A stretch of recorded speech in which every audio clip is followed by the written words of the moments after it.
Another triple pop. Hey guys, it's so welcome good. to episode 76 of CMD Towers, Brews, and Builds. I'm Mr. Common number 5, and my fellow host wants to retire one day to his Golgari rot farm, BigTuck. It works even better because we're in Kansas, right? So farm. I think I'm rotting here, so there's a lot of things going on. Not a fan, Mr. Combo right out the gates. Two things. He's got the skunk face. Hey, Hydras and Explorers? No, you totally missed it. You should have been like, hey, Hail Hydra! Not bad. Second, well, actually, I have three things. It's okay. Second off, I have a classic bit we haven't done in a while. A beer. Yeah, feels great. And then third off, another one we haven't done. And I realize that I'm slowly running out of abilities to do this. This Empress New England IPA from Rock Creek Brewing is really the bee's knees. So, yes, Mr. Combo. Rock Creek last evening, as it were. Yes. Was that yesterday? Yes, it was yesterday. It's a real treat. But Mr. Combo, I gotta say, I'm excited to be here. I'm really excited about our rigmaroles we're doing tomorrow. I think it's gonna be a great day. And third off, you're looking very well rested. It's actually funny. I was just talking with my fiance upstairs in between news and this recording, and I was telling her how well I slept because I actually do wear a Fitbit to bed. Yeah, right. And one of the perks is it kind of tells you your sleep. And I got a 92 out of 100 last night. Whoa! Look at you! Is that a new record for you? Sleeping with A. Yeah. I mean, like usually the average sleep that I'll get, if it's been a drinking party night, it's like a 50. That makes sense. Yeah. Checks out. Sure. If it's I just stayed up kind of late, maybe had a cocktail or two, it's usually like 75, maybe an 80. But then I've just noticed you go to bed clean and sober like the good Lord wanted you to, you get 90s. Weird how that works out, right? There's one thing where I was, what was it? I was talking to my dad where it's like, yeah, when you drink less, eat better, and work out more, like suddenly you feel good all the time. Like, what are the odds? I thought so. I am not feeling particularly great because last weekend I pulled a U and we were in Havana, Illinois, me and some of my friends from Chicago, and we did a 15-mile hike. Which isn't that bad. It's not through the mountains, right? It's Savannah, Illinois. Sure. But I thought I would tough guy it and decided to bring my rucking bag, which is 10 pounds of sand, on top of that. Like that time and boy, let me tell you, decided to wear a weight vest when we moved into a condo building. Ooh. But I went to the masseuse today, my man Ming, and he made mention that I was like, so it's pretty bad, yeah? And he was like, yeah, it's kind of like if your back was a broken vase and it was put back together by a horse. So we got some work to do here. Still in a lot of pain, but that's okay. So no, it's good. I'm glad to hear you got your sleep together, and I'm more excited that we're out of the horrible nightmare that was CEDH month, to be completely honest. So Hey, our listeners don't know that. We could just trick them and it's CEDH forever. We could trick them. The CEDH podcast.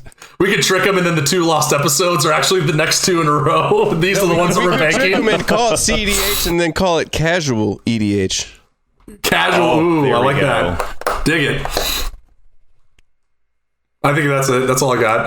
The only bit I really had was "You look well," which is true. The Rock Creek, and then the broken vase put together back by a horse. And then usually you're like, but Mr. Combo, how are you? Oh, thank you for asking me, BigTuck. I'm so glad you inquired about my. You said you're sleeping better. What more do you want? I already showed I care for you. I got this. How you doing, Mr. Combo? There we go. Oh, thank you, Squee. I'm doing well. It's the end of our fiscal year at work, so it's a crazy, hectic time. Sure. But my team has just killed it for the last 6 months. I think we're like 300%, 400% ahead of the number. Damn. Whoa, nice. Way to go. I've basically kind of been on cruise control this week. I had one software renewal that I had to work on, but came in today, and so it's been nice because I don't think I've ever ended a fiscal year or 6-month half at a place of employment and had it not be like hair on fire. Oh, we gotta get these projects done, and if they're not done by this date, they won't have the money goes away, so they can't pay for it, and it's on us. All of these show. That's great. I will point out that I think you've said the word I've been on cruise control this week, or it's been an easy week for me, like half the time we've ever talked about your work. So you're doing it right, man. Hey, that's awesome. Hey, I'm just saying, when you're Patrick Mahomes, you barely have to try. Very true. So Mr. that's Combo been is great. Patrick And- Mahomes, from what I gathered. Yeah, Patrick Mahomes and Dell. Yeah, except for the ketchup obsession. I don't. He needs Yeah, I to don't see get a that. therapist about Yeah, that. that's like I don't give a f- as the long as he true. throws touchdowns. We're good. That's a true sign of a sociopath, is putting ketchup on a steak.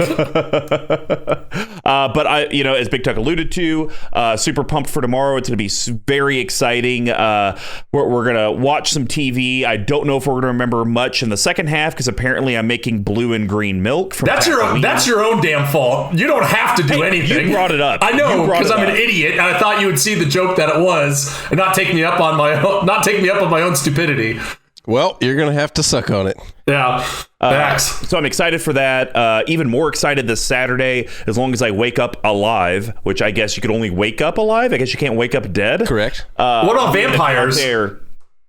There we go. Yeah. but as long as I don't- Zombies, yeah. Well, I guess all right, as long- here we are.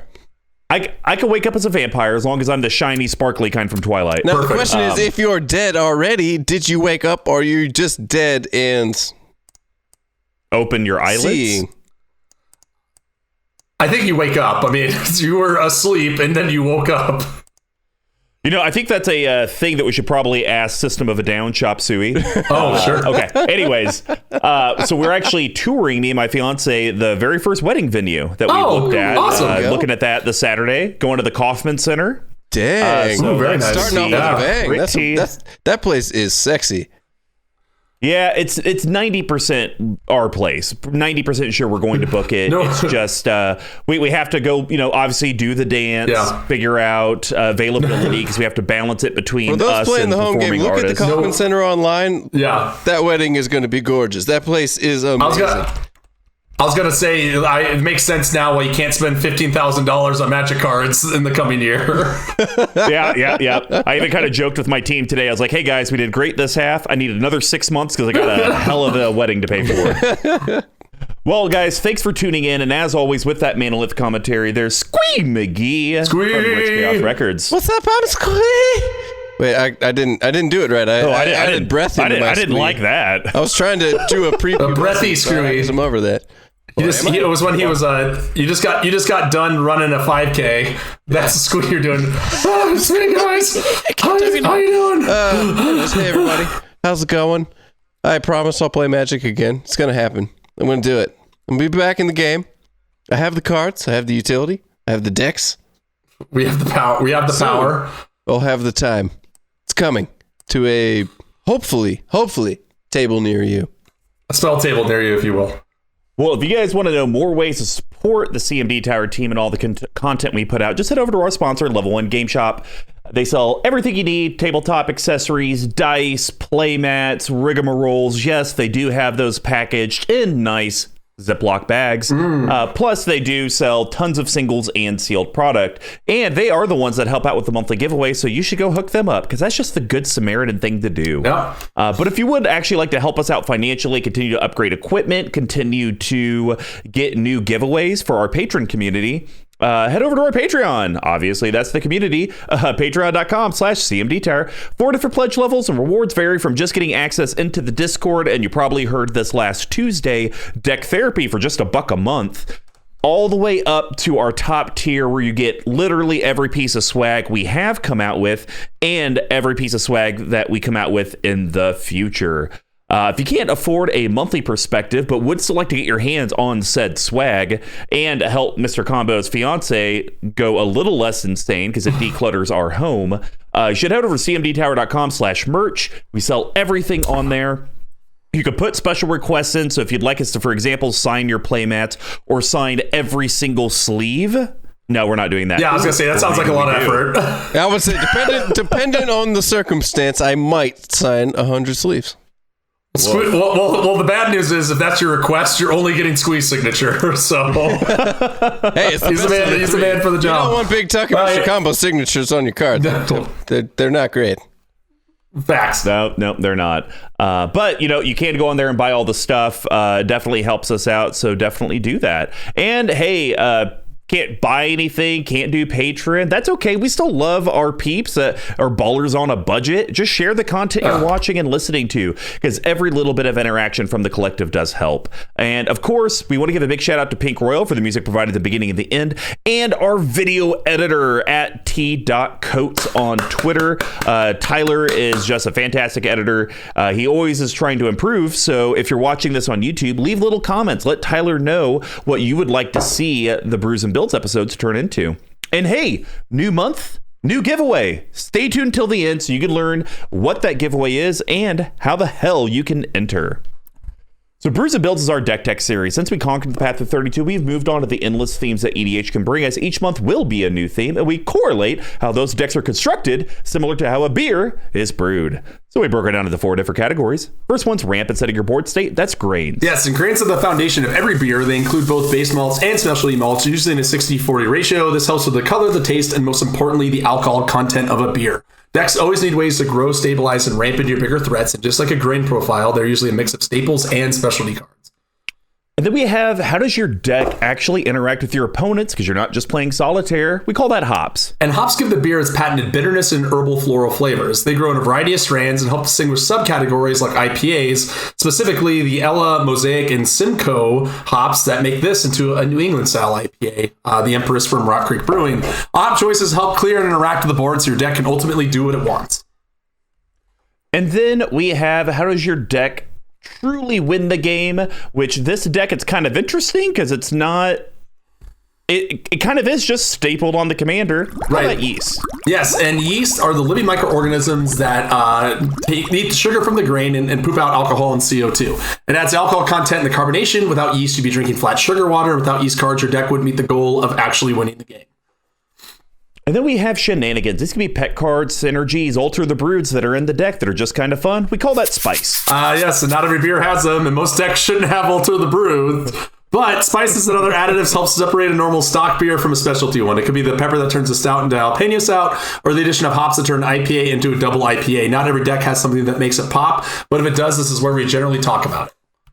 And then to cap it off, we have a bottle capping. These are going to be BigTucks and Ice cuts and adds to the deck that are under 5, under 50, and a no budget recommendation. Only restriction is no mana only lands. So without further ado, let's get brewing. New month, new theme. You are my commander, my only commander. You make my deck work in all the games. Without you, I am sad, and my deck just don't work anyways. Oh, yeah! How crucial they are to the deck. Lovely work. Grade A bit, 5 comedy points.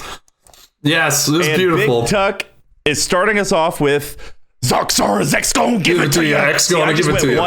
It was on one spectrum. I went to the other. Happy children, right. Angry gangster. If I thought about it, I could have done something where like, the Hydra's be coming at you quick. You better watch out because it's gonna suck your mana slick catacombs. Anyway, remember that video? I was gonna ask you going into this. Remember you took a video of me in like a fur jacket in the middle of summer? Yeah, I remember. Yeah. Classic. But anyways, yeah. So I thought this started entirety of that X gonna give it to you line. But also because we're cute, X in this case is spelled EX. So we have Zaxara the Exemplary. It's a colorless and soul tie that is a black, green, and a blue. It's a legendary creature, Nightmare Hydra. It's a mythic from Commander 2020. Yeah, I mean that symbol's not hard to read. That one that has a 2020. Yeah, that one actually does look. Yeah, and it's about $3. It's a 2/3 with Death Touch. Tap, add 2 mana of any one color. When you cast a spell with X and its mana cost, create a 0/0 green Hydra creature token, then put X 1/1 counters on it. So a little backstory on this. Back when I was an idiot, I decided to try to build 3 of the Commander 2020 decks. One with the partners, one with a face commander card, and one backup commander. And I thought this was the backup one that was most interesting. Plus, it wasn't Xyres Cerulean Storm. Plus, it also gave me a home for my favorite sub-tribe of Hydras. I also like the fact that it's kind of a weird spell slinger. I've always liked X spells. I think there's a lot of utility there. And I have played this a handful of times. and it's depending on the situation, it's done good to mediocre. The problem is that the commander is just such a powerhouse. It's just ripe for removal. So for me, I thought this was a good way to kind of kick off the month with a deck that I have seen, and we'll get into this.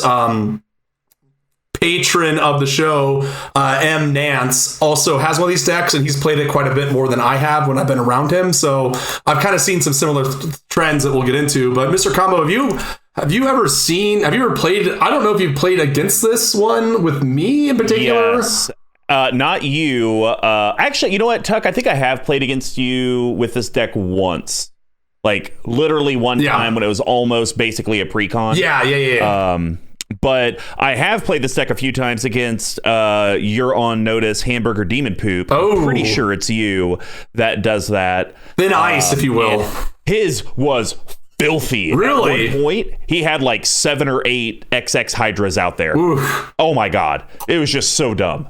Wow. So I know the power of Zaxara, and I will say if you don't have Zaxara on the battlefield, the deck just doesn't work. Yes. Because it's kind of like you said at the beginning, Tuck. It's a sub theme is Hydras. Mm-hmm. There's a reason that Hydras are a sub theme because they are sub par. Correct. Yes. So the fact that Zaxara, in theory, you could cast a Hydra and you get a Hydra, you're getting 2 for 1. That's where it makes Hydras actually decent. Right. And you can kind of go fluffy where you're attacking with a lot of like 5 to 8 power creatures. So I think it's a perfect one for Commander means everything. And I'm excited to get into it. It's interesting that you didn't see the success out of the gate, because in my mind, if you build this deck with ramp, Hydras, and other X spells, it almost seems like how can it go wrong? Yeah, and I think you bring up a great point where I don't know if like maybe I don't have enough X spells or whatever, as we'll get into, but I think a couple things to look at is the color distribution. I didn't even check that, and it is a little off. So looks like green is taking over more than half, and I have it split right down the middle in sources that I can produce. However, I do want to say that I've already ordered some pathways to put in here, and I'm also going to put in the new snow dual lands, which hopefully will alleviate that a little bit. Why? You don't have fetches? Well, not right now, but eventually at some point I would like to. He's prospecting. Yeah. So your colors are all over the place. Your CMC 248. Misleading though, because it's all X spells. Yeah, I was just gonna say it's probably it's such a weird one, right? Like it does run pretty low to the ground with the ramp spells and the rocks and all that jazz. But yeah, I can't even begin to wager a guess of what the actual CMC when you play it is, right? Because like I would wager it's probably closer to like 3-4 or something along those lines. Before we go into this, this is something I've been trying to do for the beer heads out there. So for me, I would relate this beer to kind of like a hoppy black pale ale, because there's a lot of grains in it. It's not too bitter. There's not too many spices, or not too many hops rather, but there's not a lot of yeast con. So it's going to be something that's like very drinkable, right? So as opposed to some big monster IPA. And I'm hoping to turn it into a black IPA by the end of this. A little more hop, a little more yeast. You might need to add more black cards to the deck. That's you're 100% correct. All right. Let's get into this and start with that grains. BigTuck being your deck. Yeah. I want you to start us off with Zaxara and making it very commander-centric. What would be the first grain card you'd recommend?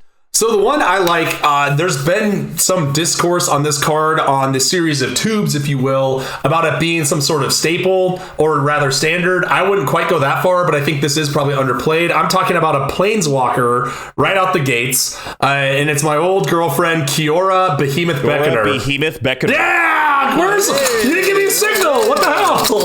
Well, because I thought you were talking about the other Planeswalker.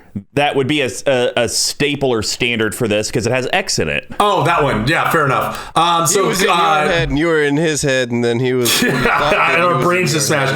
Kiora Behemoth Beckoner is 2 colorless and a Simic hybrid. That is blue or green for legendary Planeswalker. Kiora, it's an uncommon coming in with 7 loyalty and striking at a quick 50 cents.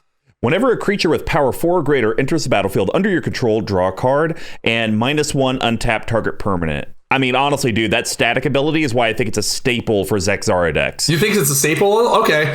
Yeah. I mean, it's really good. And I think both of them really play in, right? Because you can -1 untap Zaxara and you're at a mana plus as well. Sure. So again, like it does everything. It's very rarely going to get attacked. It comes in with 7, so you're going to be able to do this at least 6 times. There's some builds of this deck that I think run like a proliferate sub theme to get their +1/+1 counters going. Interesting. I don't really do that. So the question, I mean, obviously we both agree it's in here. Do you feel like this warrants a praise to be played in more decks that could run it? I don't know about that. Yeah. So the reason I say that is I think Kiora Behemoth Beckoner has a place in decks where it should always be in that deck where you can easily create power 4 or greater yes, creatures. Correct. So, like, examples for that. This one, most of your X spells, you should be doing it for X's 4 or more. Yeah. So pretty much every X spell, you should be, creating a 4/4 at a minimum Hydra and drawing a card. Right. Like, if it's a guarantee, great. But think about, like, my Yarok deck, for example. Hey, this would be great because I'd get double draw, but the ratio of power 4 or greater to like below isn't that great. It's maybe like 30% 4 or greater, 70% everything else. Even though Kiora would I'd get double draws off of it with Yarok, I don't think it would actually do that much. Right. And you don't Same have thing with my Azuri. Yeah. Same thing with my Azuri deck. My guys eventually get big, but they come in small, and so it's just, what am I doing? Right. And I think if you look at things where it's like Simic elf decks, like an Edric deck has no place in, right? Because I think you want to find that sweet spot, because there's some argument where it's like, well, the untap is powerful enough, sure, but there's a lot of other ways that you can do that are more resilient and more repeatable. So yeah, I think it's a really good card in the right deck. I just am sometimes hard pressed to be like, we need to run more of these, go out and buy them, right? Well, think about it, though. Like, the decks that this would make sense in, like I said, you wanted to make it easily and repeatable to get those 4 graders. That's going to be your populate decks. What does populate usually have? Not blue, it usually has white. Right. So you can't even run Kiora in those decks. Totally. So I think the decks that could easily create the power 4 or greater because you're populating, you're making the bigger tokens, like my Gira deck, it's just Kiora doesn't even work because it's the color identity thing. So it's like you said, for Simic in mono green and mono blue, where does it actually make sense? And very few decks I think it makes sense in, but this deck, I think it's great. Yeah, it's an all-star. But anyway, so, since we spared that one, if you will, I'm going to go into my second. This is a card. What do you mean? It goes to me next. No, I thought I get to go again. We matched it. All right, go. We've done this now 76 episodes. I just want to try to sneak one in on you. You can't redacted. You can't beat the mister. 75 and change. We're in 76 now. All right, mister. This is what happens when I drink beer with you on cast. You didn't. You go off the rails. You haven't drank any of that. Yeah, I was gonna say you clearly don't like it because you went bleh when you took a sip. All right, so the first card I'm talking about is one that it's a ramp card, but it's a weird ramp card where you want to cast it once you have your commander out because it does have X in its cost, and it has spell mastery, so you want to cast it a little later in the game. So I think we're talking about Animus Awakening. So X in green, it's a sorcery and it's a rare. It's 65 cents. Reveal the top X cards of your library, put all lands from among them onto the battlefield tapped, and the rest on the bottom of your library in a random order.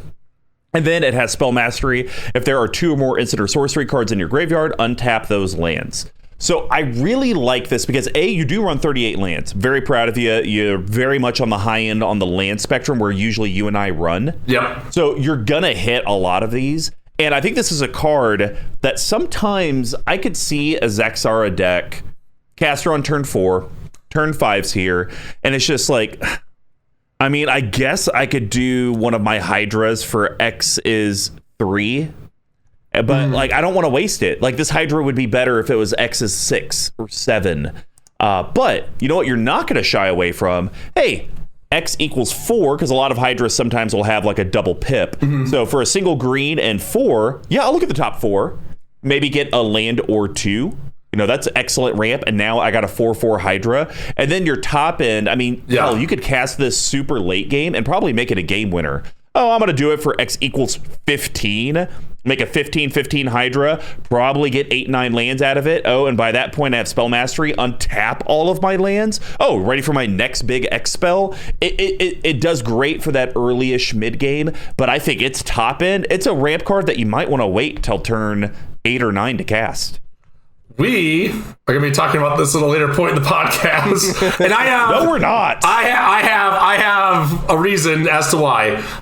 So I will save. I like where your head's at on all this, and I agree with you. I have some other choice words that I will talk about at a later date. I'm assuming Animus Awakening did not put out the last time you paid for her. Hey, we'll get there. Okay, so my next one is my first Hydra of the game. I think it's very good. I have no idea why it's as expensive as it is. And that's kind of like clouded my judgment on it, but your old pal Lifeblood Hydra can be a very strong card. So it's X, triple green for a creature Hydra. Shocking, I know. It's a rare for about $10. Comes in as 0/0. It's trample. Lifeblood Hydra enters the battlefield with X 1/1 counters on it. When Lifeblood Hydra dies, you gain life and draw cards equal to its power. Farika has written her secrets on its bones, so that only the worthy may discover them. So again, the triple green pips kind of sucks on it, but one thing that this deck dies to over and over and over and over again is board wipes. It happens all the time, and that just shuts it down. You have 6, like you said, like the 6/7s Hydras or that people have been scrounging. Then it board wipes. At least with this card, it can make it makes it feel a lot better. Even if it's only 2 or 3 in the X, you're at least getting that power reflected out of Zaxara. So I like that. And then when you get that board wipe, a little incidental life gain, a little draw cards. It can be kind of a decent blocker. But again, this is one of the cards like you brought up where you see it, you get really excited because you're like, yeah, this is like my X spell, right? I'm ready to get this train going, and then you play it 3 turns early, and you don't get the full value out of it, right? So you really have to, when I played this card in the past, you really have to kind of take a deep breath and say, nope, it can wait. It can always wait. You don't need it for 2. You really don't need it for 3. Well, and I think that's the catch with Hydras. You get them, and you want to play them because it's like, oh, this thing's effing badass. And I'm gonna be bashing faces, and they got a bunch of heads. It's really exciting. Super pumped. But then it's like you did it early, you busted your nut, right? And someone's like, oh, that's a 3/3 lightning bolt. Yeah, exactly. There we go. It's done. You just wasted 6 mana on a 3/3. No, I gotta intervene. You gained 3 life. How many of y'all run lightning bolt? Hey, that's not the point. You're a terrible person. It's the best. But that's the thing I like about Zaxara is the fact that it just cares about X spells in general. Right. So you don't have to blow your load early on a Hydra. You could blow it on an Animus Awakening, and you still get something out of it. Sure. And there's even other cards that you can get stuff out of it. So that's why I really like Zaxara, and that's why I think this makes so much sense for the Commander is Everything, because I mean, an Animus Awakening sucks if you're just doing it for 3. Right. Yeah. What's the likelihood? Maybe you hit a 30% chance of hitting a land, but if at least you get a 3/3 out of it, you're at least getting some more value. And I would wager to guess, I'm looking at my thing, at least half my cards I've chosen are only good if you have your commander out, right? To your point. Yeah. So anyways, but okay, so that was my second one. What's your third and last? Third and last is a card that I think is hot trash. Don't like it. But once again, because you have your commander out, everyone gets value, but you just get a little bit more. Yeah. So we're talking about Prosperity. So I really, really like Prosperity with Zaxara on the battlefield. So X in blue, it's a sorcery. Each player draws X cards. True riches are found in the mazes of the mind. Tamio Moonsage. I was trying to channel my inner, what do they call him in Doctor Strange? The Sorcerer Supreme. Tilda. Yeah. Whatever. Swootin, yeah. Like she kind of talks soft and goes in different I always directions. think of, what's the Harry Potter character?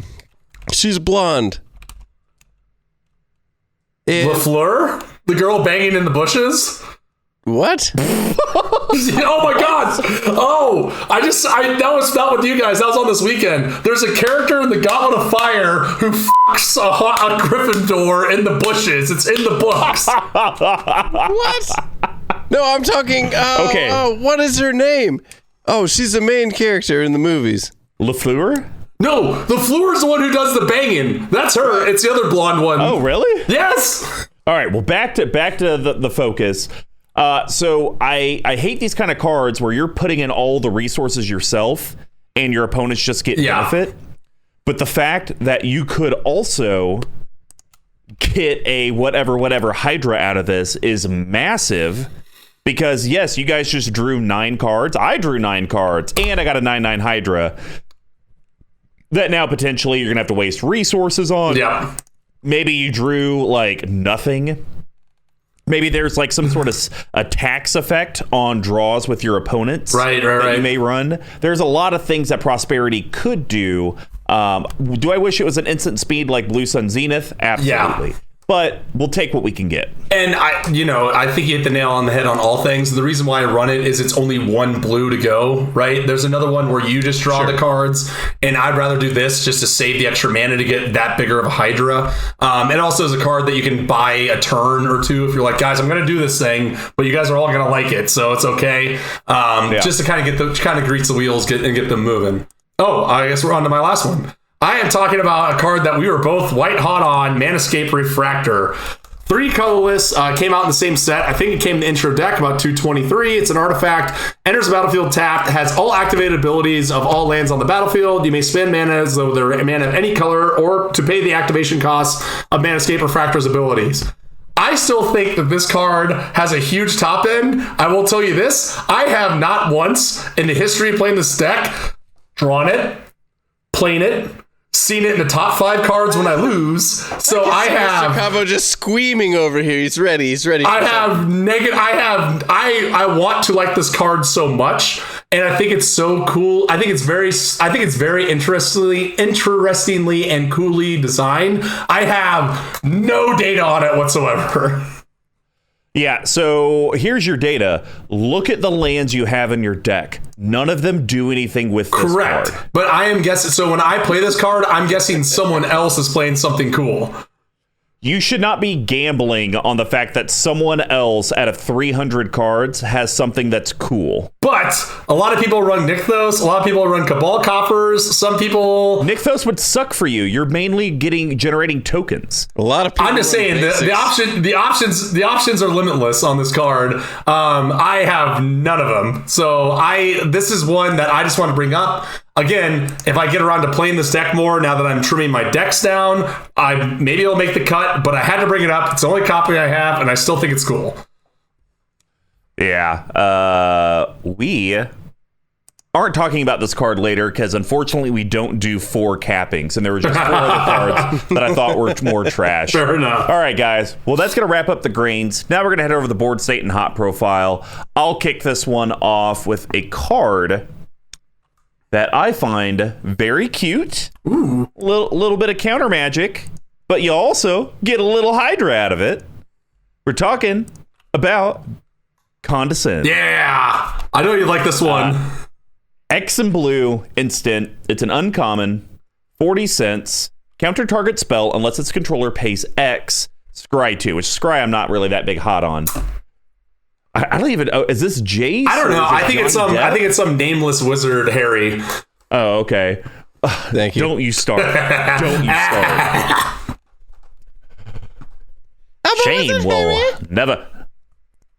Shame will never see what all the fuss was about. A Canadian William Shatner. I like it. Yeah. So I really like this because of the fact that it is only a single blue to use its effect, and then it's whatever you want to put into the X. And so you can kind of sit there and monitor.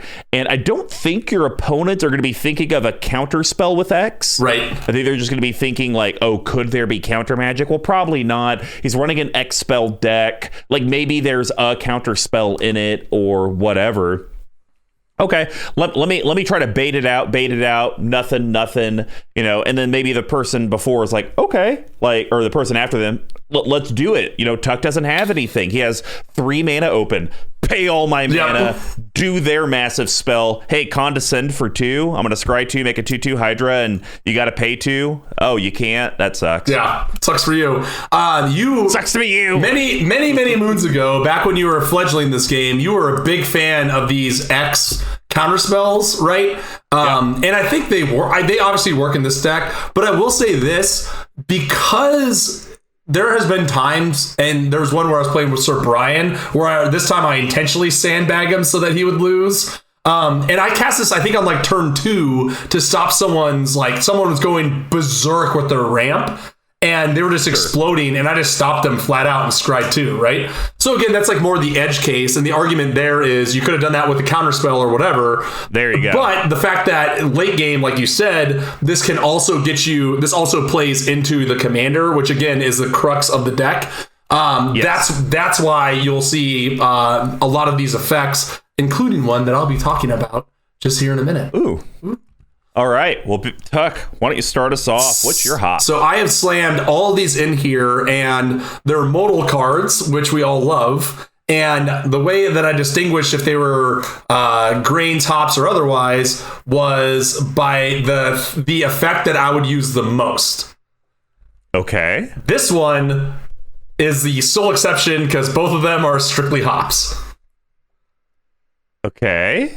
And it only costs 1 black to trigger. So we are talking about Erebos of Intervention! Woo! It's an X and a black, it's an instant, and it's a rare. Yeah, all right. Choose one. It's 50 cents. Choose one. Target creature gets -X till end of turn. You gain X life. Exile up to twice X target cards from graveyards. I bring a death. None can escape. I can kind of see him like the Godfather. It's all Rocky all day. Yeah, I was trying to go for the God. He's like the Lord of the Underworld, all that jazz. Adrian, I love you. Yeah, I love you, Elspeth. Elspeth, we did it. So the way I look at this is kind of 2 things. One, it's an X spell, so there you go. And I think the mode that I probably would use more on this is the latter. We've talked about before how 100%. We've talked about before how you want to have some semblance of land destruction, some semblance of graveyard hate, as long as you do with like your path exile effects, board wipes, and that sort of stuff. And I think paying into this to exile twice gets you a lot of value, right?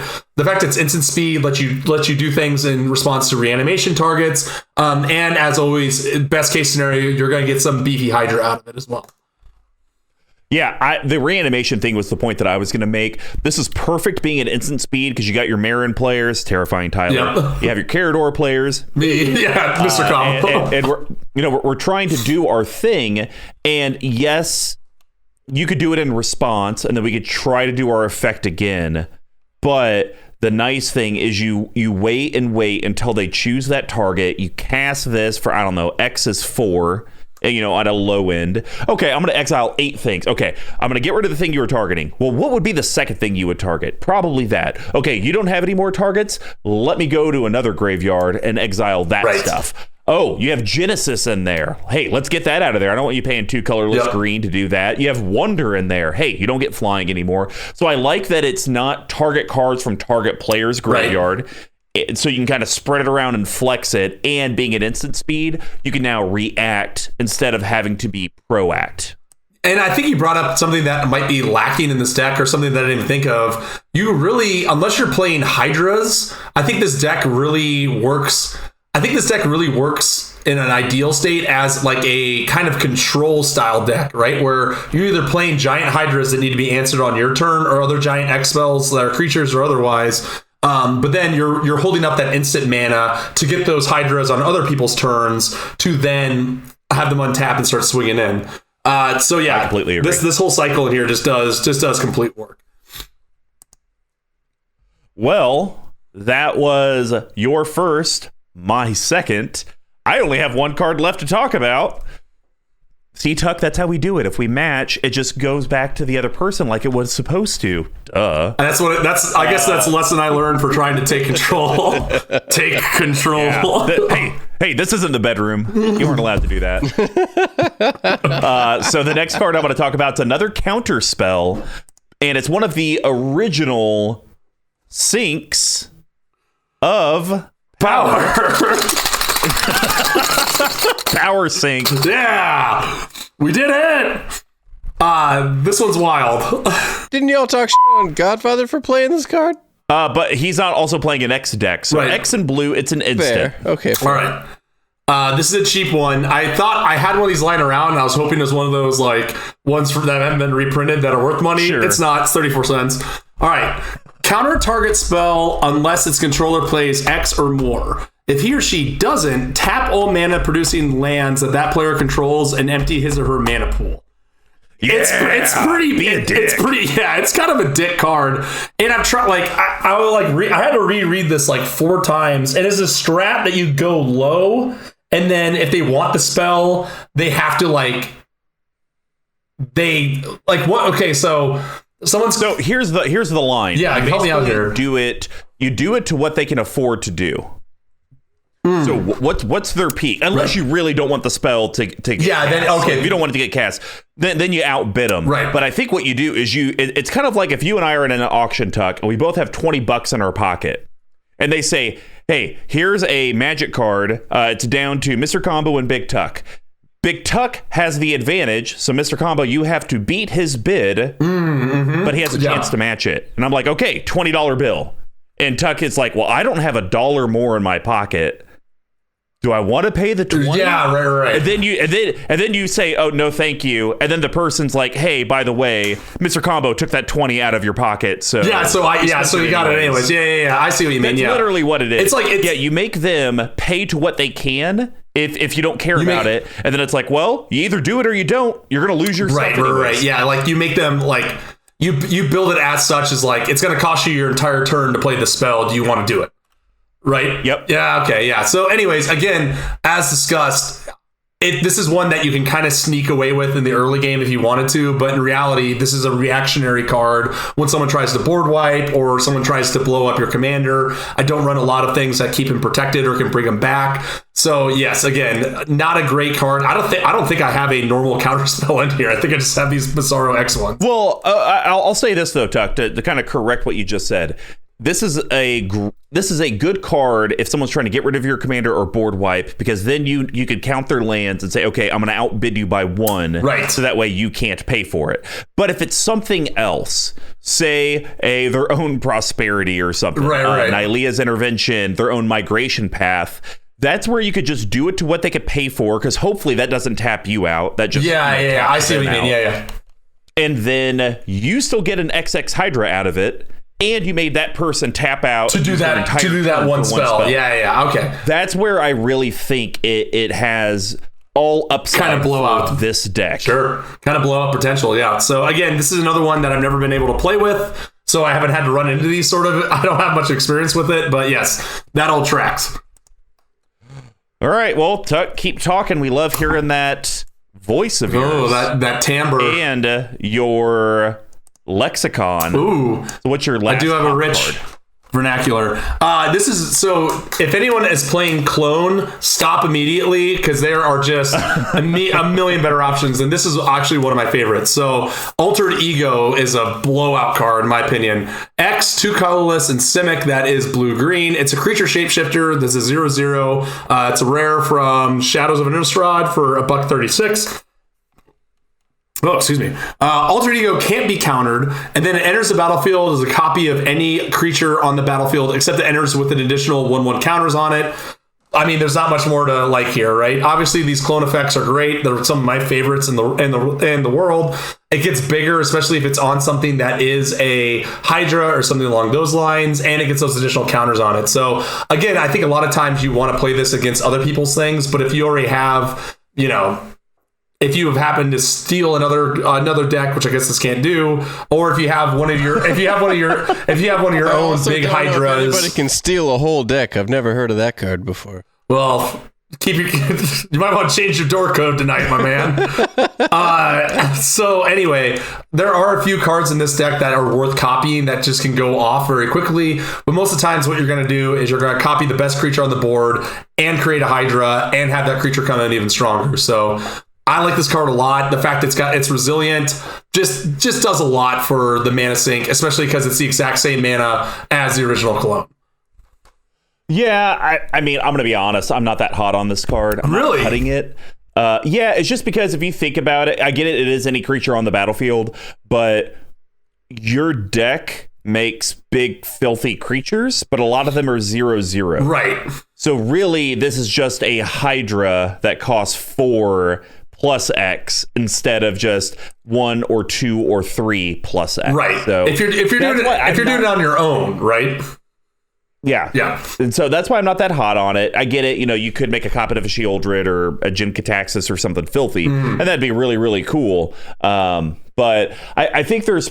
I was going to say, I think there's probably better X spells out there. I actually don't know. Yeah, no, it's weird. There's a lot of them. That's part of the problem with this deck, because you kind of have to dance with the ones that brung you, right? Like, there's only a handful of ones you have to go with. And just trying to find those and sort those out can be kind of tricky.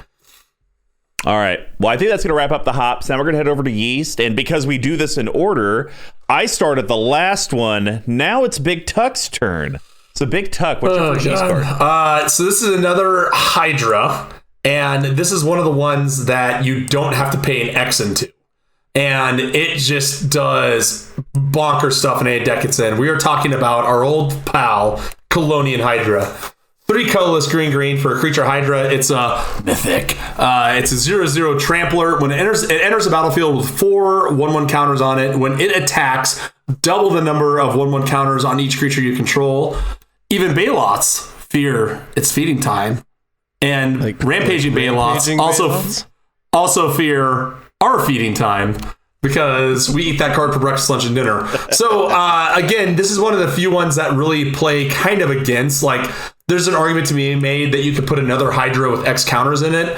Reason being is that this makes your army so big. So kind of there is this like 1/1 counter rigmarole in this deck, right? We'll talk about a couple other cards down the road where that comes into. I don't try to lean that much into it because that's just eating up spells for X. But the fact that it comes in as a 4/4, it attacks as an 8/8 as trample, and it's going to make all your other creatures that much bigger. Even if you do have those like weird 2/2 or 3/3 Hydras that you had to make in a pinch to counter a spell to like do whatever thing you're doing, it even doubles those and makes those twice as scary. Colonial Hydra is stupid. It's a stupid card. You don't like it? No, it's amazing. I understand why it's $15. Yeah, it's gross. It's bonkers. It's that much. I think it's only been printed once or twice.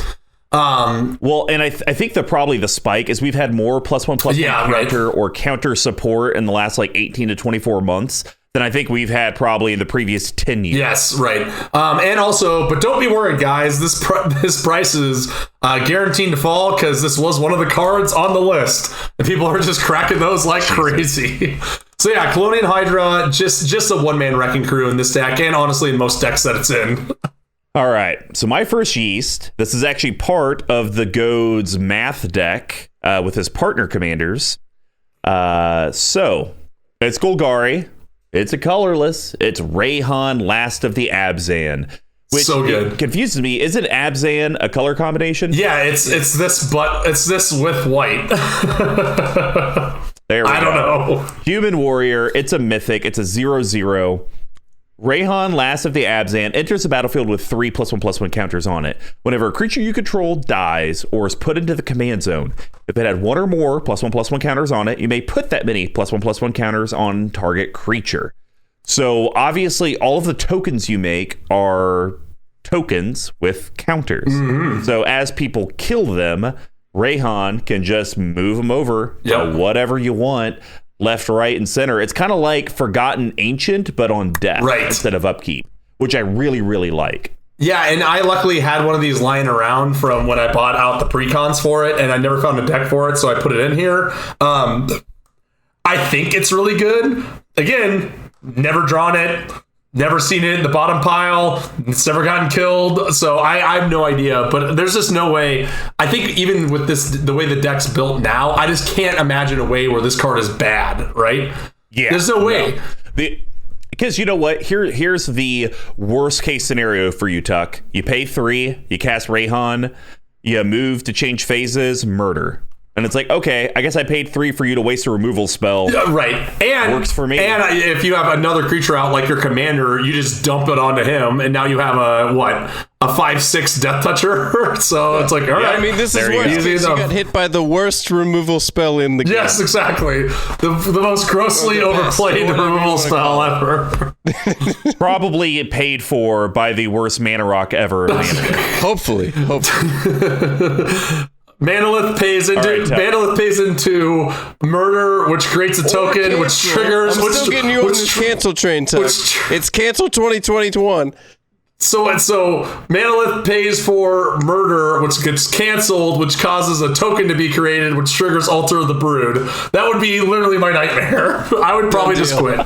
Let's make it happen. God, this bit's my nightmare. Yes. All right, Tuck, what's your second yeet? So I panicked and went and bought one of these because I had one, and then I traded it to Marketing Ross, and then I kind of bit the bullet on a couple of them. But the problem is, it's like there's a handful of cards in this deck that you really need, right? And this one's like a borderline better doubling season for the way that this deck is working. And it's just a freaking monster. So it looks like we are going on 3, 2, 1. Unbound Flourishing. 2 colorless green. It's an enchantment. It's a mythic. Yeah, for $8. From my favorite set. Yeah, no, I was gonna say, do you have one of these?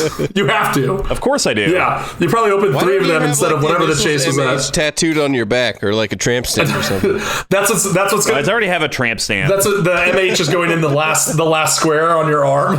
It's just the Modern Horizon logo. Perfect. Deep cut. Deep cut. So anyways, whenever you cast a permanent spell with the mana cost that contains X, double the value of X. Whenever you cast an instant or sorcery spell or activated ability, if that spell's mana cost or that ability's activation contains X, copy that spell or its ability. You may choose new targets for the copy. So, I mean, there's not a whole lot to like wax on here. It's like, if you run this deck, you have this card. Like, sorry, you just have to pay $9 if you want to build Zaxara. Which isn't even that bad, and like I said, I'm a huge fan of X spells, right? I run a bunch in Mizzix, which obviously can't run this, but like this deck I've seen gets played a lot in like Roshan or Gruul Wart decks for max value. So again, pretty meat and potatoes, but you really need this card in this deck to make it really pop.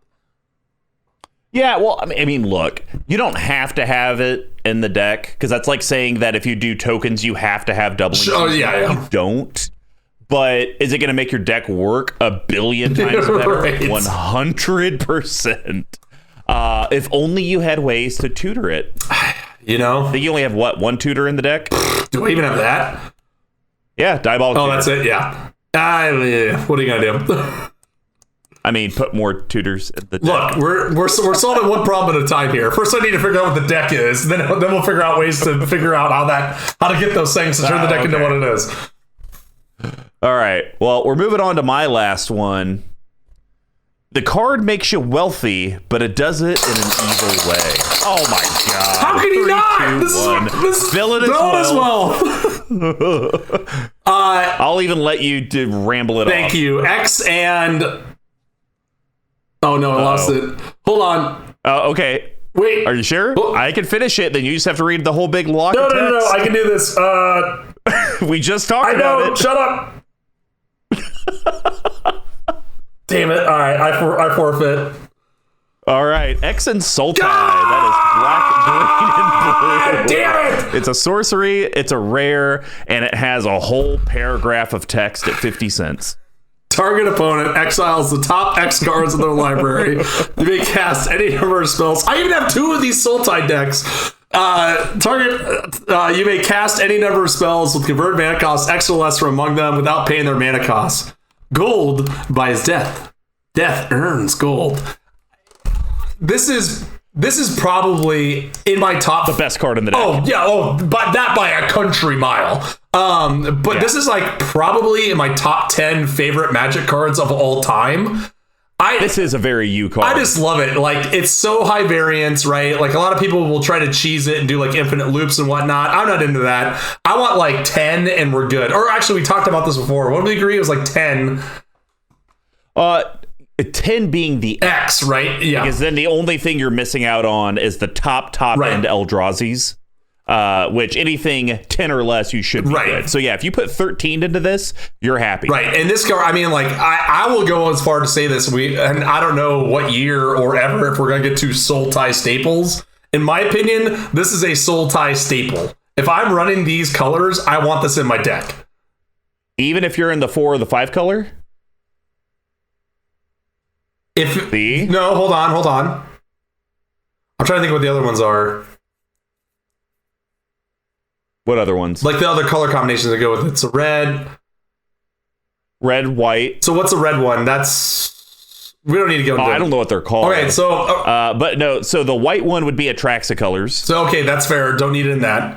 What? And then the red one I think is Sakashima or Saskia. Not Sakashima, the angry chick. No, she doesn't run blue. You pick. That's the only one that could. It's Yidris. Yidris, yes, 100%. So Yidris, and the only decks that can run this are Atraxa and Yidris. And well, I mean, you make infinite mana in Atraxa, so this is another out to just exile someone's deck. So soul tie colors that can run it. So just straight up soul tie decks. Staple. Okay, that's fine. Straight soul tie decks staple. The other two, it's a little more rangy, but in my opinion, if you're and 5 colors, that's a whole nother conversation. But I love it. Like it can win games. It can crash your board, even if you only do it for a handful. This is like me on a stick. So the question I have for you is: the person in the screen digging for the gold, is that an insect? No. It's a Rakasha. It's like what are you doing with your hands? So the Rakashas in Dungeons and Dragons, their hands don't close like this; they close like that. So their joints go like the other way over, and like so when they grip a sword, it's like that. Yeah. No. That's a Rakasha. But its face, it looks like an insect head. No. That's just, okay. So this is the vigor argument all over again, right? So if you look at the gold that's reflecting up to it, the things at the top are its ears and like a helmet, and then the thing underneath it is like a lion face. Huh. Okay, I'll take your word for it. I'm telling you, man. It looks like a character from the first Men in Black movie. But yeah, no, I love this card. I do think when you play it, unless you're desperate, you have to do it for X equals 10 if you want to get the full value. And I think, shout out to the apparently rivals of Command Towers, they call us, Game Nights. Oh, those clowns. Jimmy, I think it was either Jimmy or Josh did it for 7 or 8, and he literally missed 2 top end cards by 1 Oh, CNC. no. And they had it. They could have paid it. They were just like, no, I think this is fair. Well, and I think it was like 4 lands and like 3 or 4 like okay cards. And then it was like a 9 drop and a 10 drop. And that's why they're a bunch of jokers. And also that's why I'm coming for a shave.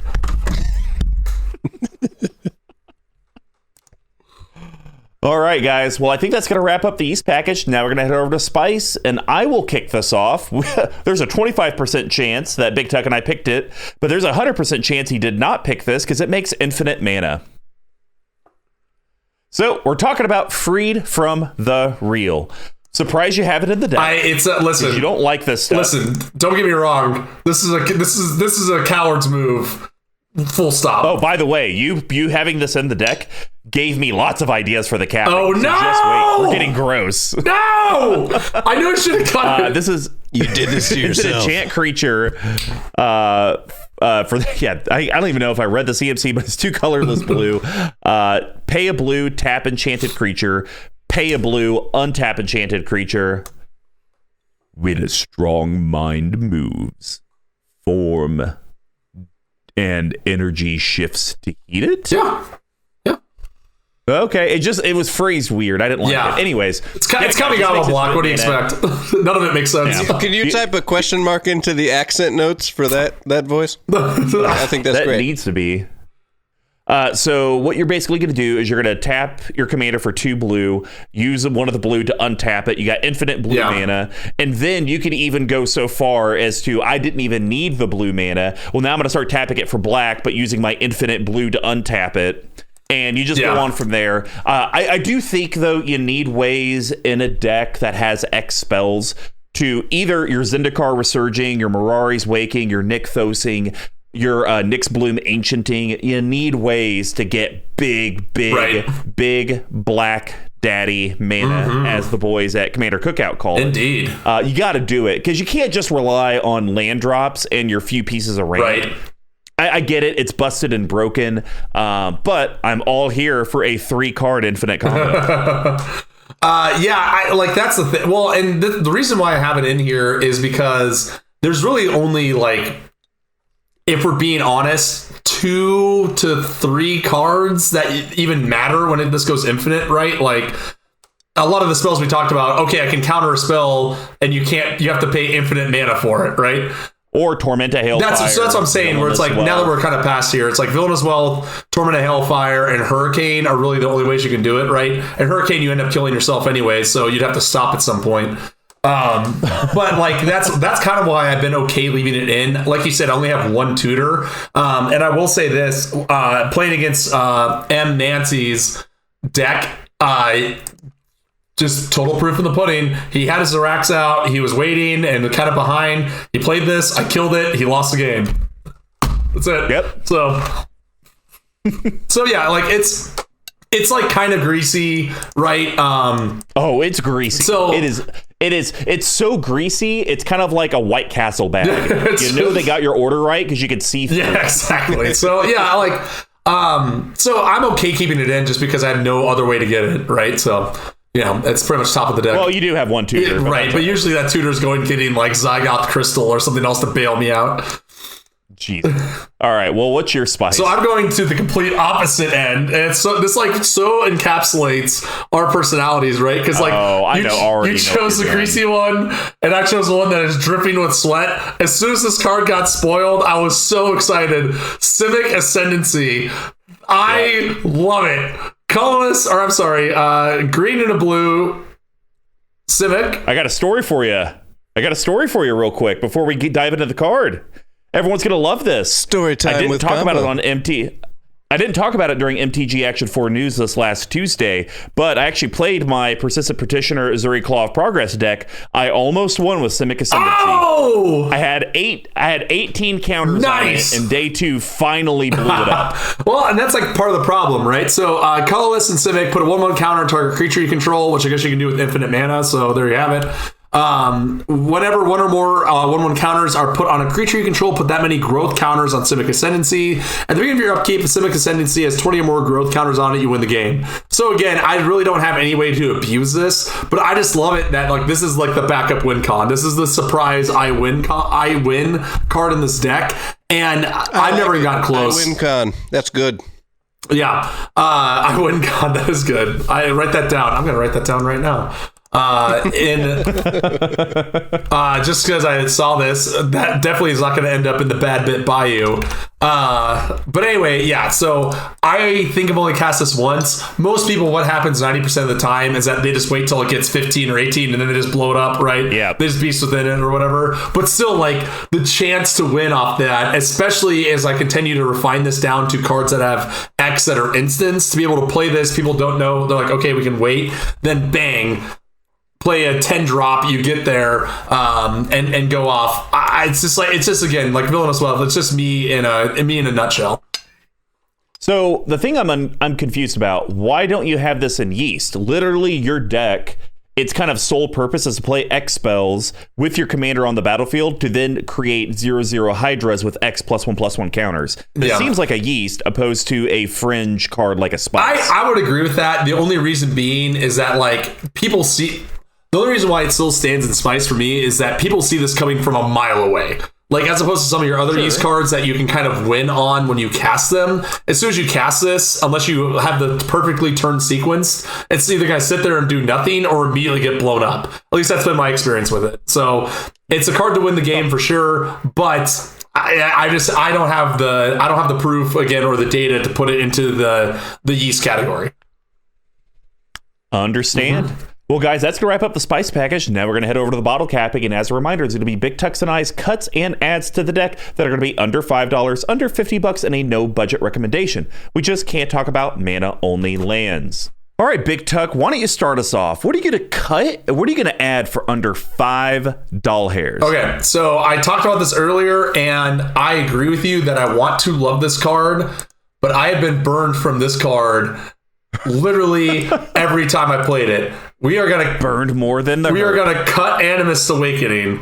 I've been burned by it in this deck. I've been burned by it in War, and even M. Nance, when he played it, guess what? Also got burned by it. I tried it in the beginning of the game. I've tried it in the end of the game, and it just doesn't work for me, right? So it just is tough. So one of the things that I want to do is I don't want to get rid of I don't want to lose the mana production, but I think we can do it kind of in a more interesting way. So this is like I have a greasy, a slimy, and a sweaty pick for this. So this one is my definite greasiest one. I'm really interested in Mana Bloom. So Mana Bloom is X and a green. It's an enchantment. Enters the battlefield with X charge counters on it. Remove a charge counter from Mana Bloom and one of any color. Activate this ability only once each turn. At the beginning of your upkeep, if Mana Bloom has no charge counters on it, return it to hand. So it's weird because I think it's plays kind of twofold, right? Like one, if you have nothing to do, you can just sink mana into it earlier for payoffs later to your X spells. But one thing I always worry about in this deck is I kind of start running out of X spells of any variety at some point, right? Like I don't have a lot of graveyard recursion. I don't have a lot of ways to get my creatures back to hand outside of like one or two cards. So the fact that this is kind of like a repeatable X spell that always gives me the one more mana, which is one more that they have to pay into a counterspell, which is one more graveyard that you take out, right? Which is one more land, like whatever effect. I kind of like that. Additionally, since I'm hoping to play more in instant speed, the activating the ability only once each turn is way less of a drawback if you're playing this in a normal deck where you're really only going to get it your turn. So again, I just don't like Animus Awakening, and this has been a card that I've kind of been sleeping on, and it's one that I want to give at least a shot in the deck. So, okay, I'll say this from a positive standpoint. Yes, it's an X, so you still stay on that. Yes, when it runs out of charge counters, you can bounce it back to your hand, but you have to wait at the beginning of your upkeep. That kind of sucks. Right. Because usually, these kind of cards, when you have no counters on it, it's just a dead card, and you're like, cool. Yeah, great. Glad I got the use. What a treat. I don't like that you can only do one per turn, but at least it says that, or at least it doesn't say activate this only on your turn. That would make it infinitely worse. So I can see where if you've been burned by Animus multiple times, at least over again. And so this does accomplish half of my big thing for Animus, which was you still get an XX Hydra out of it. So you're still getting that. And at least this time, I guess for your peace of mind, you're reassured you're going to get the It's value. At least consistent, right? So I will give you this credit. The high end of Animus Awakening for me is like astronomical, right? Like you said. But like the middle part of this, like the low end is equal to Animus, but this has a much more beneficial mid, like kind of, like the top of a door frame versus like the roof. Sure. So anyways, what do you got for me for under 5? I have a bad feeling that I really opened the floodgates with keeping free to the real in here. Oh, we're going to get into that. So I'm actually going to cut Nissa's Steward of Elements. Yes, we are. Yeah, I don't think this is good. No, I don't think it's good. Decidedly not in this deck. No. Yeah, and I assume this is your under 50. Yes, it is. Yeah. Cool. So it's X and Simic, legendary planeswalker Nissa. It's a mythic and has X's loyalty, which is super unique. Yeah. So Tuck, I'm going to read the first activated ability, and why don't you read the two longer ones, because I'm just sticking it to you. Sure, fair enough. Sticking it right to me. Scry 2. Yeah, which is actually the best thing on here, Yes, which is stupid. So then the 0 is look at the top card of your library. If it's a land card or a creature card with a converted mana cost less than or equal to the number of loyalty counters on Nissa, you may put that card onto the battlefield. And then finally, -6, untap or up to 2 target lands you control. They become 5/5 elemental creatures with flying and have haste until end of turns. They're still lands. I want it to work so... This is actually good. I know. I want it to work great, too, because I'm a Planeswalker slut. Yeah. I don't even think this is good in any deck. So, okay, the big thing with this is, like, you think it sounds great, like the -0, right? So you get your Hydra, awesome, right? And then you get a land, but the problem is all the good cards in the deck would immediately come in and die immediately because they come in as 0/0s. So, it's a weird card, and I still like it. This is a card that does a lot better in my other Sultai deck of Muldrotha, right? Because it lets you scry, and especially only playing permanent. This is I remember when this got spoiled, this was a card that people were like going nuts over, and I think to your point, Mr. Combo, it's still just kind of like in the bottom 10 of Planeswalkers, thank you, that are played anywhere. Yeah, it's right there with Tybalt. Well, just right there. I mean, Tybalt's infinitely better, but that's a discussion for a different day. All right, so the card that I'm going to add, I'm surprised you didn't have it in here. It's only 64 cents. And literally it doubles your Hydra's power when they come in. Corpse Jack Menace. Oh, yeah, I have no idea. Have that? I think that's because I didn't have a copy of it and I was too lazy to go get another, but yes, it's an immediate slam dunk. Yeah, I mean, you were at Redacted Bet store, and I'm sure they have these in a bulk binder somewhere. There's a chance I have one of these in my Redacted Bet store binder somewhere. Well, so keep it safe for me. 2 colorless Golgari. It's black and green. Creature Fungus. It's a 4/4. If one or more +1/+1 counters would be put on a creature you control, twice that many +1/+1 counters are put on it instead. Swarm. Damn, mess that up. So I was trying to sound like the creatures from Stranger Things, because that's literally what this reminds me of. And holy hell, man. I think your sub-theme for the deck, your main theme's X, your sub-theme is +1 counter creature deck, and you have to have this in here. And I actually think this is a card that could fly under the radar until you've created maybe 2 or 3 Hydras, then people will get rid of it. I think you hit the nail on the head. Like, even the ones I'm cutting deal with +1/+1 counters. So I think that's like more so than Hydras. Hydras just happen to be a byproduct of that, right? But in reality, it's the +1/+1s getting put on things that are so important. So yeah, I saw this on like the top. That was like in the top 8 of like need to have, and I was like, I know that's in there, and then I was quite embarrassed. All right, let's move to the more expensive side of the spectrum. Yes. Under 50. What are you going to cut? What are you going to add? So as they mentioned, we don't need to get back into it. I'm going to cut Nissa Steward of Elements. And I would say this is like borderline a just straight upgrade. And I'm glad I slept on it because it dropped in price. Like, whoa. Hydroid Crassus is just incredibly bonkers in this deck. So X and Cynic, that's blue-green. It's a creature, jellyfish, Hydra beast. When you cast a spell, you gain half X life, draw half X cards, round down each time. It's flying and trample, and enters the battlefield with X/1/1 counters on it. Havoc is a small price to pay for data. So yeah, I mean, it's a mythic rare. It's about $11. This card, I mean, it's just, this card does literally everything this deck wants. Draws you cards, gains you life, is a Hydra, comes in with counters on it, is a flyer, is evasive. Like, this card is definitely the sweatiest card, or the greasiest card of the bunch, because there's just no reason not to have it. Especially comparative to having the exact same CMC as Nissa on the boat and having an astronomical further upside. Yeah, this card's great. I hated seeing this thing in Arena. Yeah, people were saying it was just one. It was just a blowout, right? Yeah. It's so good, and being able to it's just, I don't think people understand. just getting a flying trample, let's just call him a 6/6, like that's good on its face. Right. But then you're going to gain 3 life and Draw draw 3 3 cards? Like, what the hell? I don't know. Like, Yeah. why do you exist? Yeah, it's completely bonkers, and I've wanted one for a long time, and now that they finally dropped in price, and now that they're out of standard, it's gonna be a $10 mythic for the rest of the time. So it's a real easy pickup for me. Completely agree. All right, now we're getting into the little sweatier side. Okay. Of it.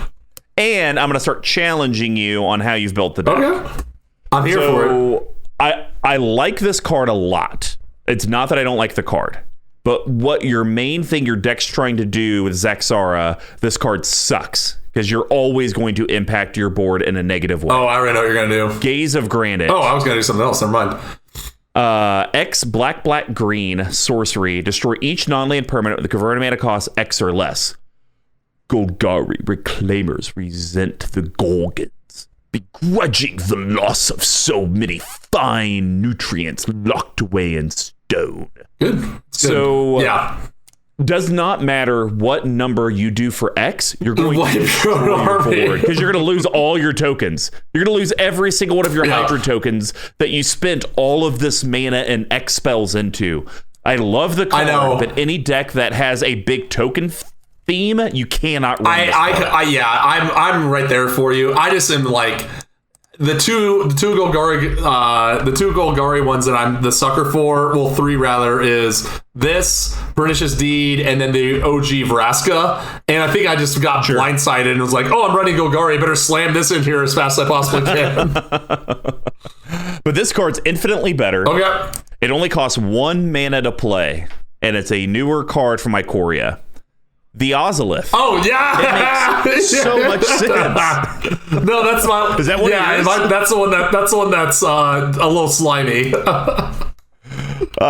the Ozolith is a legendary artifact. It's a rare. Whenever a creature you control leaves the battlefield, if it had counters on it, put those counters on the Ozolith. Tuck, what does the rest of the card do? Hold on. At the beginning of combat on your turn, if the Ozolith has counters on them, you may move all counters from it to target creature. As it twists, so does life all around it. This card's amazing. I mean, I did halfway consider trying to remember because I have one, and I played around maybe putting it in Persistent Petitioners because they always have like counters on them. Played around with it in my elf deck because Marwyn likes to have counters on herself. Gosh, I don't know where I finally put that guy, but the card's amazing. If you run anything with counters in a deck, and I would say if the deck is 60% counter base, 65, then it probably makes sense to have it in a slot.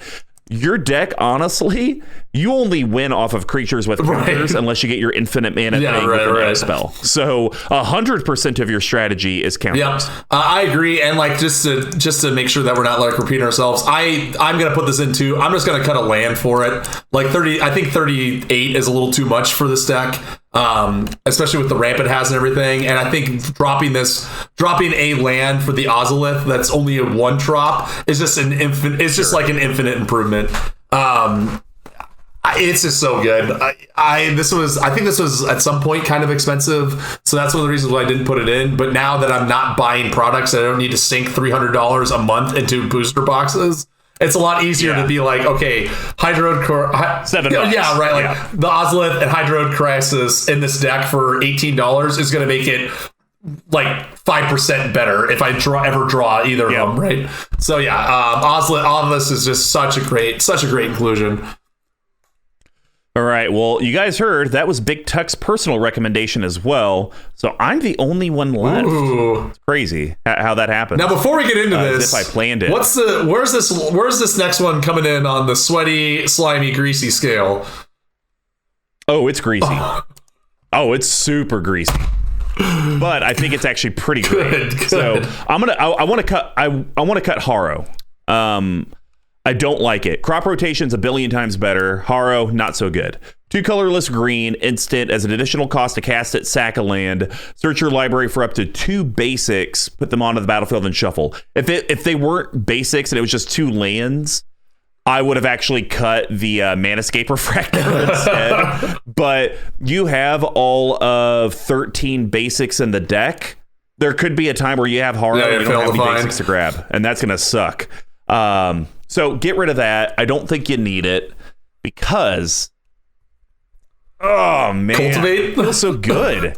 Feels good. Pimmons Aura. Oh, sure. Colorless blue enchant creature. Pay a blue, untap enchanted creature. Yeah. Pay a blue, enchanted creature gains flying until end of turn. Pay a blue, enchanted creature can't be the target of spells or abilities this turn. Pay a colorless, enchanted creature gets +1/-1 or -1/+1 until end of turn. Now hear me out. Yes, this is kind of a duplicate effect of your Freed from the Real. But it actually, I think, gives you more flexibility in the deck than just being a duplicate infinite mana sink. Sure. For example, you have your commander out there, you have your Pimmons Aura on it. Someone tries to target, remove it. Well, I could tap it. Hey, I'm going to pay a blue to untap it, but then I'm also going to pay a blue. It can't be targeted spells or abilities this turn. So you got Shroud for that turn, protecting your commander. Other thing, someone swings in with a big, filthy bastard. You're able to protect your commander somehow, or you just didn't even have a board state. You can infinitely make your toughness as big as you want. You're not going to kill their thing, and and the flip side is you can't make your guy infinitely big power because you would just kill it. It's +1/-1. But hey, infinitely 0 and it's a 0/100. Okay. You know, you could take on some big bad creatures that way and still protect yourself. So I think it gives you defense. I think it gives you, defense for your life total, defense for your commander, but then it also gives you the mana that you need to do your X. Sure. Yeah, it's also $12, which is insanity. I think because of this deck, by the way. And it used to be... No, it was expensive before that. Because actually, I didn't want to buy one because of the price. And then I saw Mikhail run it in... God, what deck was that? #filthy, all of them. Yeah, like it might have even been his... Rakdos? Or the Dragon Engine, right? No. Ramos? No, I think it was in Brago for some reason. I don't know why I'm thinking that. But yeah, because I ended up getting a copy for my Empress Galena deck because it's a slam dunk. And I was just like, ugh, I don't want to pay I think at the time I paid like $20 for it, or $18. I have one of these, but it's in one of my All-Star decks, my Urtai commanding curses deck. I wish that this got errated, but the trick used to be that you could +1/-1 in such a way where you could make it infinitely big, soak the damage, and then switch it over, like you used to be able to do with Morphling. Yeah. All commander games have to end, right? Like you said. And I think having a redundancy that I'm not going to be able to tutor up, nor am I going to spend the mana on to tutor up, does a lot. And I will give you credit that this does protect my commander more than Freed from the Real, and to that extent, I almost would rather just do a swap, like an even swap for it, right? I mean, the only reason I would go against that is you don't even run Swiftfoot Boots in the deck, so the only way you can protect your commander is Lightning Greaves, and that this month I think we're going to see in a lot of these decks. You and I are lacking ways to protect the commander, and when the commander's not there, the deck does just falls apart. So even if, because you got to think about it, like you said, you only have a few game winners that just end the game on the spot. Right. So the best thing that you're going to be doing is let's just Hungering Hydra for 1,000. Mm-hmm. It still can't attack. It still has to wait to go around. And then you're only hitting one person. Or Hooded Hydra for 1 billion. Okay, great. Sure. That's a thing. So that's my point. And I think you being so anti-infinite combos, this is the kind of build, though, that you can have infinite combo engines in the deck because you have literally one tutor in the entire deck.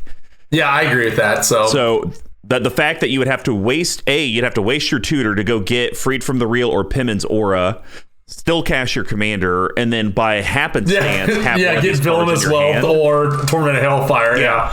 It's just going to be incredibly lucky. And so I don't even think you're going to feel bad, because I could actually see you being like, okay, I got Pimmons Aura on Zaxara, and I'm like, holy crap, BigTuck can go infinite. And you're going to be like, hey, guys, hey, I got one card in hand. I'm not really doing anything. I'm not doing anything. I'm just going to pass the turn. And then you'll just do this BS nonchalant stuff that everyone buys in and soaks it up. Sitting tight. Apparently you're a teddy bear, and then you'll just kill everyone out of nowhere. But I do think cutting the Haro, though, for Pimmons Aura makes a lot of sense. Yeah. And what makes more sense is that we're done with this episode, and we're finally ready to announce our giveaway from our awesome sponsor, Level 1 Game Shop. So we will be announcing, not today, because we want you guys to tune in next week, but we are going to be giving away multiple borderless full art Planeswalkers this month. From the Planeswalker himself. Yeah, I think there's like 4 or 6 of them that we're going to be giving away. Plus, of course, the CMD Tower playmat and 100 pack of our matte sleeves. So yeah, make sure you tune in February 12th to find out what the first couple Planeswalkers are. I'm bringing back the old Squeege McGee Twitter account. Gonna go ahead and enter a few times myself. Squeege. Oh, I thought that was just. Wasn't that just your? Spooge McGee. There we go. Spooge McGee. Oh, that's awful. I don't want to We will announce the winner on MTG Action 4 News March 2nd, and we will put it on our Twitter account at CMD Tower soon after.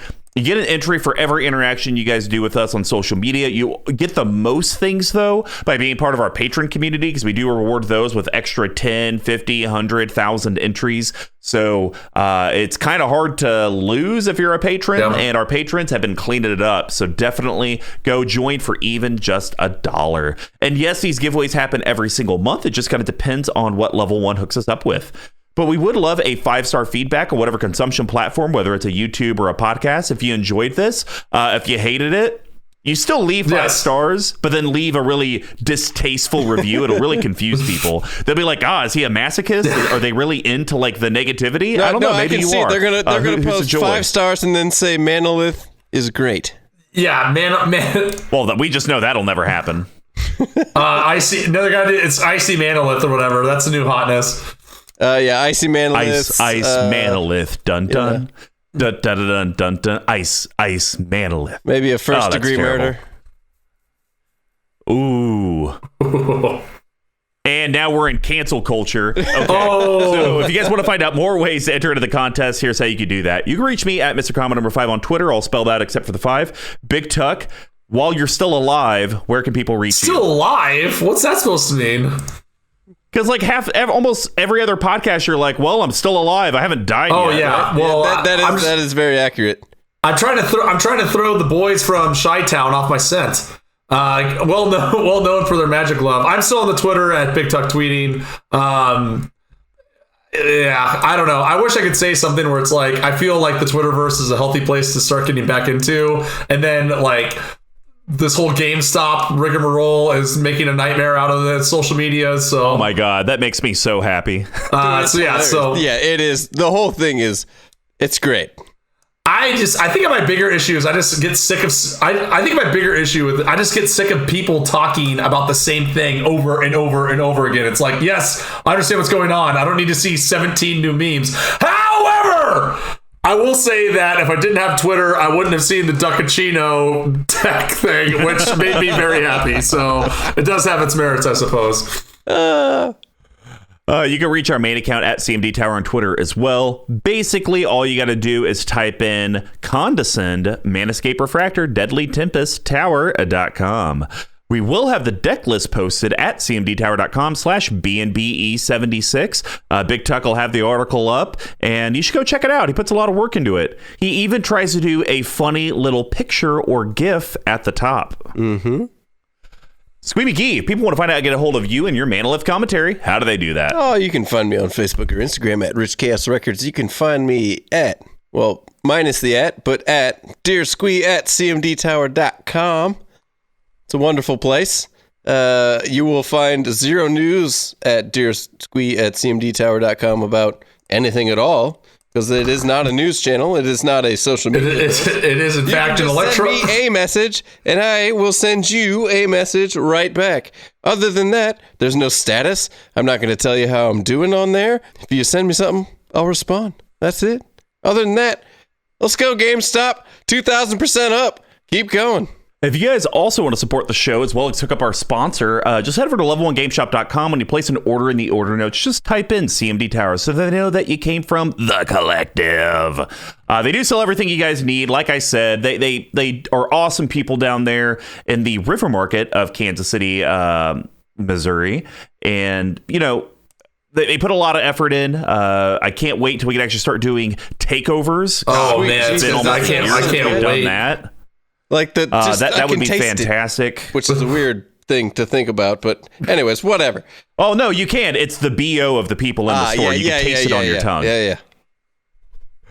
But go hook them up with whatever you need, single, sealed, board games, stuff like that, especially since we're going to be in this pandemic for probably another 6 months at a minimum.